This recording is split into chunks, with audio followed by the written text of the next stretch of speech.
Merci beaucoup, fidèles téléspectateurs de votre chaîne YouTube FBAD TV. Cette chaîne qui vous donne l'occasion de comprendre les réalités et les vérités de tout ce qui se passe vraiment au niveau international et au niveau national, mais surtout aussi local.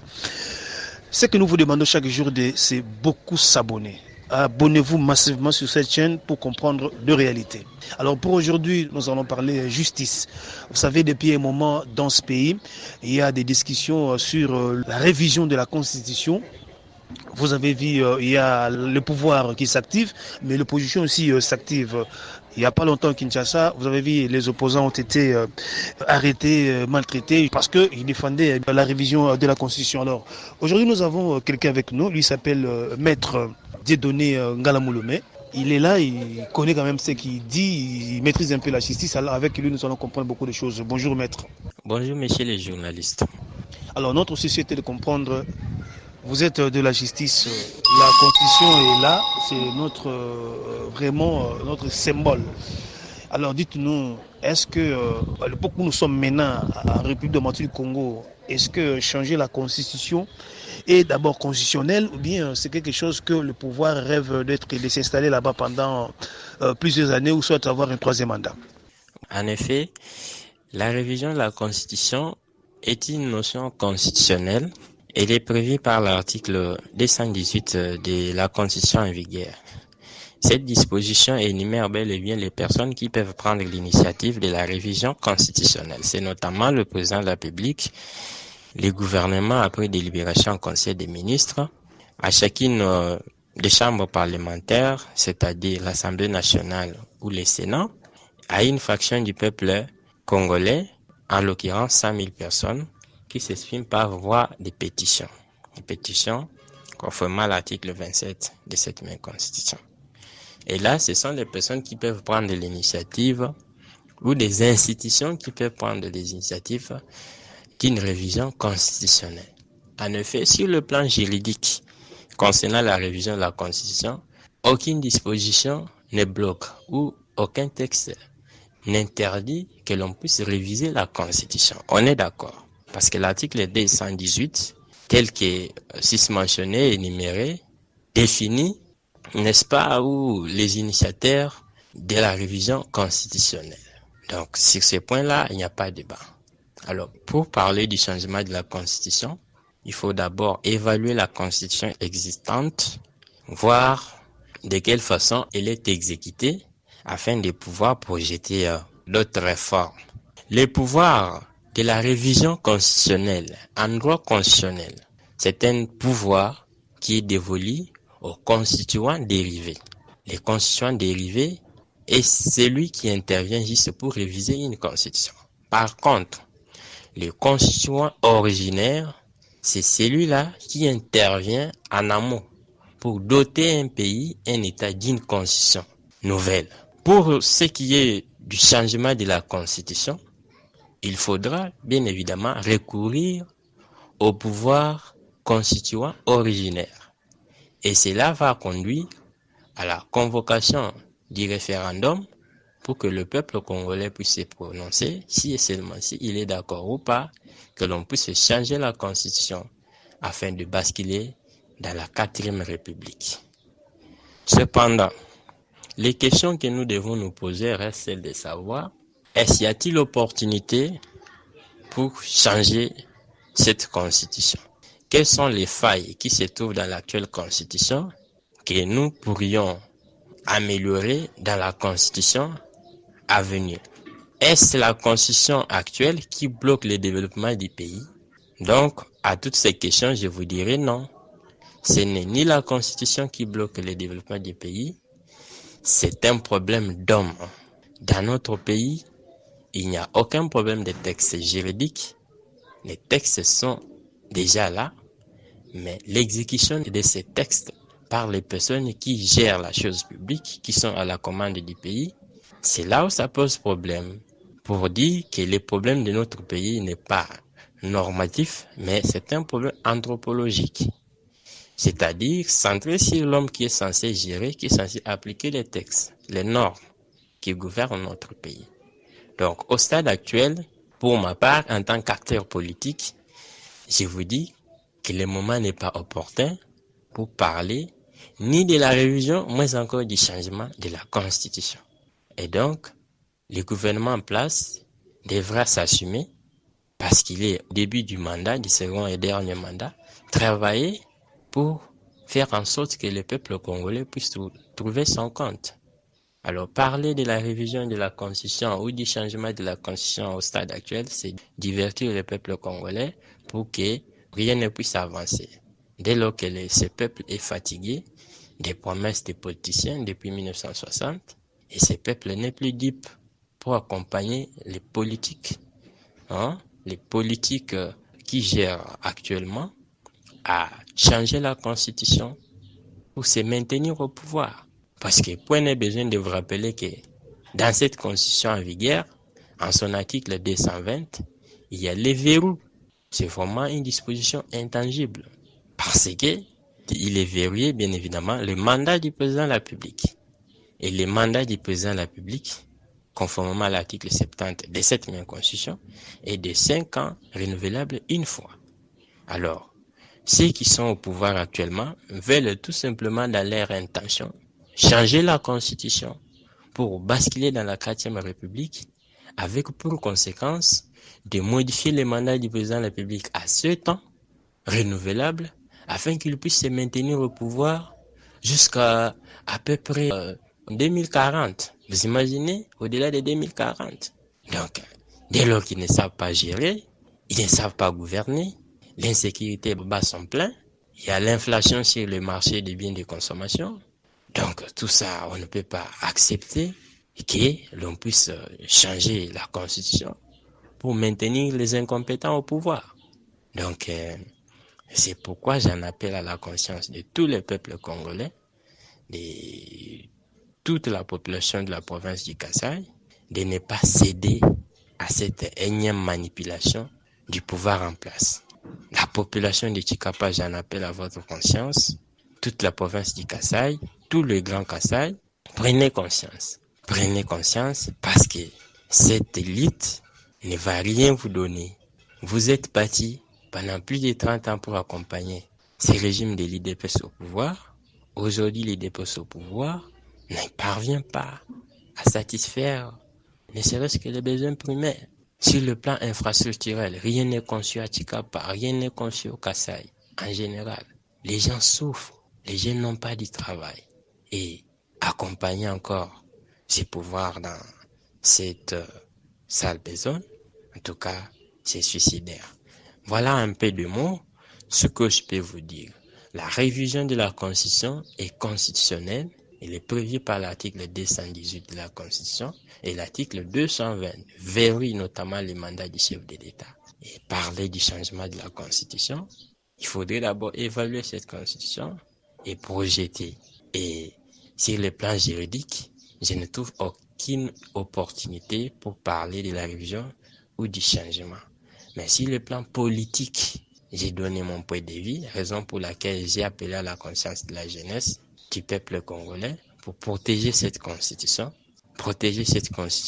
conformément aux dispositions de l'article 64 qui dispose clairement sur l'alinéa premier que tout Congolais a le droit de faire échec à tout individu ou à un groupe d'individus qui veut s'accaparer du pouvoir ou l'exercer en violation des dispositions de la présente constitution.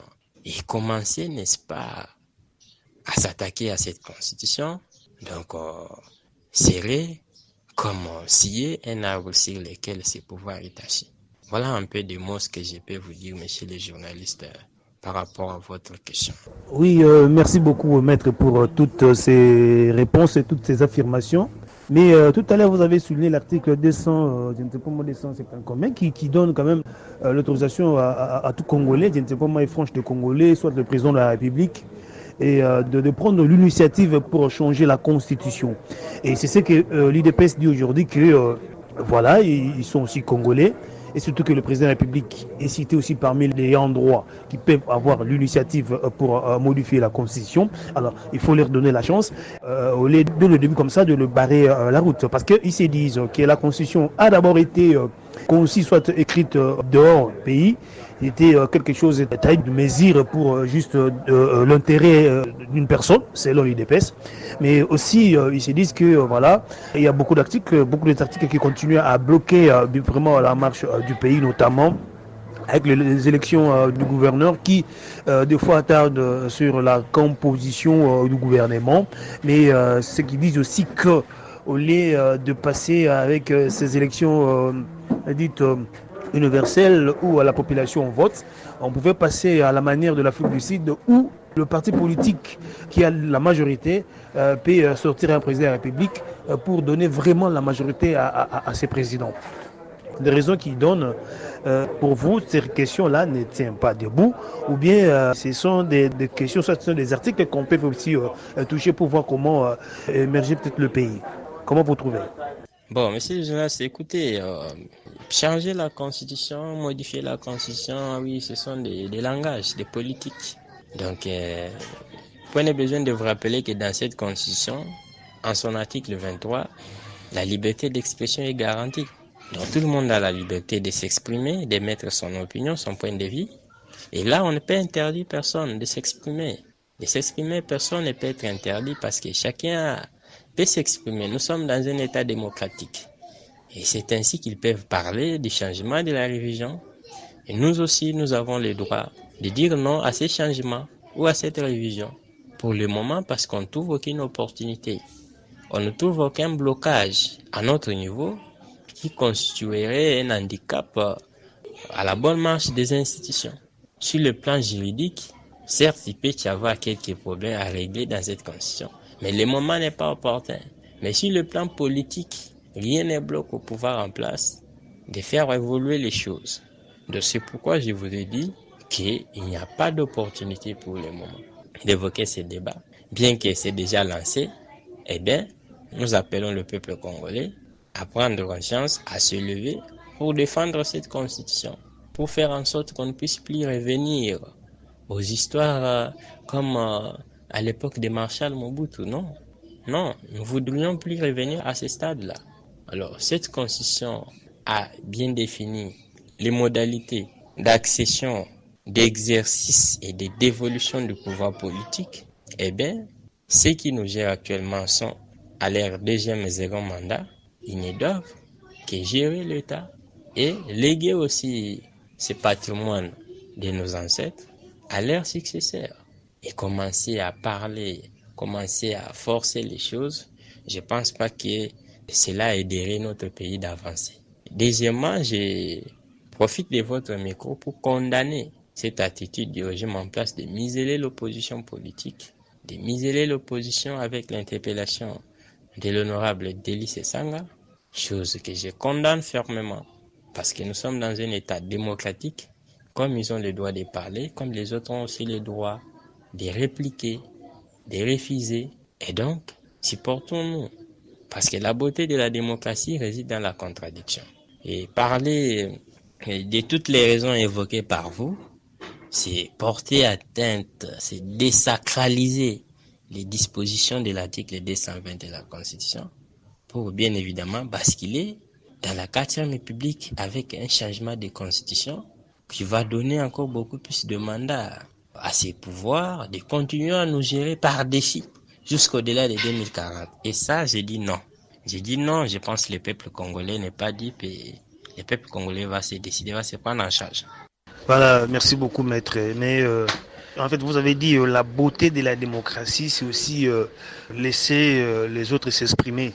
Mais comme vous avez souligné tout à l'heure, juste cette mobilisation que nous avons vue il y a 48 heures à Kinshasa, et l'opposition a été muselée, arrêtée, je ne sais pas moi, après libérée, bien sûr, après pression. Est-ce que vous pensez que demain ou après-demain, en fait, ceux qui sont contre la révision de la Constitution auront la chance de manifester, soit de projeter des grands meetings, parce que la police, soit les gens de l'ordre seront là pour les empêcher, et surtout le pouvoir en place sera là pour les empêcher. Et si vous avez suivi avec moi, en fait, le vice-premier ministre de l'Intérieur, a bien dit que l'opposition fait des choses comme s'il ne maîtrisait pas la Constitution, il n'informe pas les autorités avant de manifester. Est-ce que nous sommes dans un pouvoir d'information ou bien d'autorisation? C'est à vous de nous dire par rapport à ça, parce que ça complique, hein, ça fait peur. On ne sait pas, est-ce que réellement l'opposition va manifester partant de ce que nous avons vu il y a 48 heures? Oui, monsieur le journaliste, en fait, la Constitution en vigueur prévoit en son article 26 le principe d'information. Et donc, la liberté des manifestations est garantie en République démocratique du Congo. Il suffit que toute manifestation sur la voie publique ou soit en plein air soit portée à la connaissance, n'est-ce pas, des administratifs, c'est-à-dire de ceux qui gèrent les entités. Et donc, je pense que c'est ce qui sera fait.